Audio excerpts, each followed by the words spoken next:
There was recently a story in the news claiming that CBS offered Roseanne Barr a massive amount of money to make a situation comedy comeback for their network. Well, as it turns out, the story was completely fictitious and it was actually done as a piece of satire, which didn't surprise me because Roseanne is still something of a pariah in the town of Hollywood. And it doesn't surprise me either about that fact because I can remember way back in the early 90s when her series Roseanne was the #1 television show. And I used to hear from people who either worked on the show or knew people who worked on the show who just told me what a quote-unquote monster the woman was.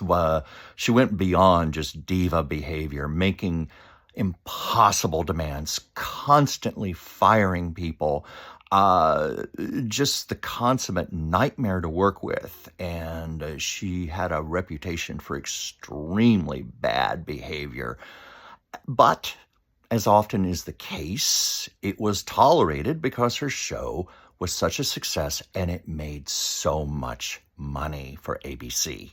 And unfortunately, a lot gets forgiven in this town when there's a lot of money involved. But when I used to hear those stories, I always thought when the day came that Roseanne was not such a valuable property anymore, she was going to pay the consequences for it because there are many in this town who are also not forgiving.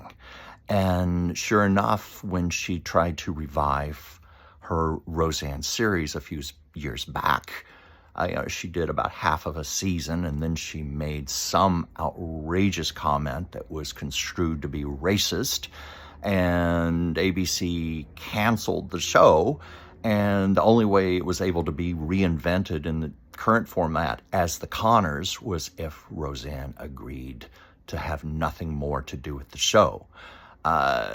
So karma did eventually get around to her, and I don't know. It's always interesting to see that. It's like karma has a way of correcting things and bringing justice to the surface. This has been Chuck Dransfield. Please like and subscribe my channel, Chuck's Captivating Chronicles.